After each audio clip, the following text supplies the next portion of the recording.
Alors, cher confrère, bonjour. Bonjour. Ben, vous avez assisté au jugement de M. Bonero. Quel est votre point de vue? Bon, nous avons suivi le débat préliminaire en réalité, puisque en réalité, le procès n'a pas eu lieu. Tout a commencé avec les observations de l'avocat de la partie civile qui a estimé que les faits sont tellement graves et que ce n'est pas en matière d'une audience sommaire, en flagrant délit, que ça doit être jugé, et que par rapport aux observations qu'il a faites, et que le dossier soit renvoyé au niveau de l'instruction. C'est la grande conclusion. Et les avocats également de Bonero ont fait des observations. Ils ont observé un certain nombre de choses en matière de droit, en matière de règles élémentaires.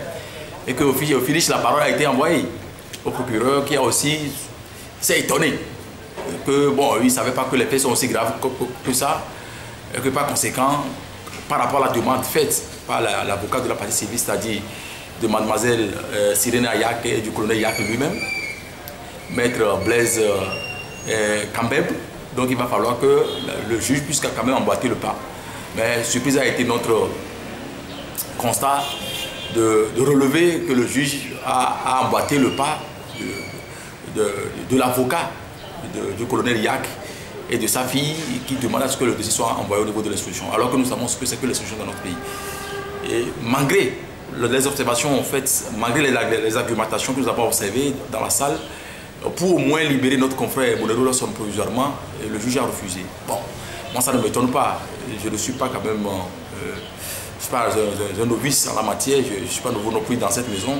On a suivi les procès dans ce pays, les procès Henri Olympio, Maître Agboïbo, Claude Amégambi, j'en passe, qui ne sont que des procès politiques. On a vu comment est-ce que les juges sont comportés tout au long de ces procès, y compris même le procureur de la République. Donc moi cela ne m'étonne pas. Donc on remarque qu'il y a une volonté délibérée de punir Bonero parce que ses écrits gênent, ses propos gênent. Malgré qu'il soit journaliste, on a écarté du débat tout ce qui est code de la presse. On veut le punir, donc on le met en détention, on ouvre une information judiciaire au niveau de l'instruction. C'est pratiquement la demande qui est faite, et je suis certain que le ministère public qu'on a renvoyé à M. Pouvoir va essayer d'emboîter ce pas-là, et que la volonté qui est cachée derrière tout ça, c'est pour punir Bonero, le maintenir en détention, la prison civile de le mettre parmi les voyous, parmi les délinquants, alors que lui, il ne fait que son métier de journaliste.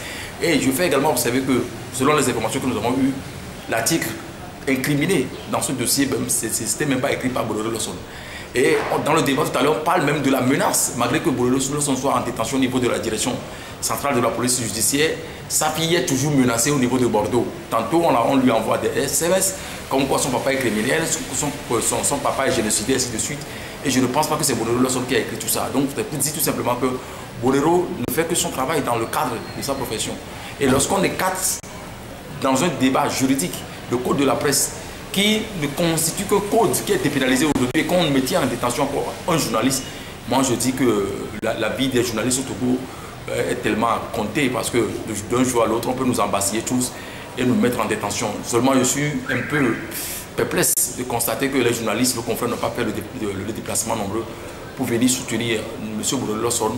Mais moi, je dis que si ça arrive à quelqu'un, un confrère aujourd'hui, et vous estimez que vous êtes journaliste, vous n'êtes pas concerné, vous restez chez vous, vous estimez que c'est bien fait pour lui. Demain, ce que cela vous réserve, personne ne le sait.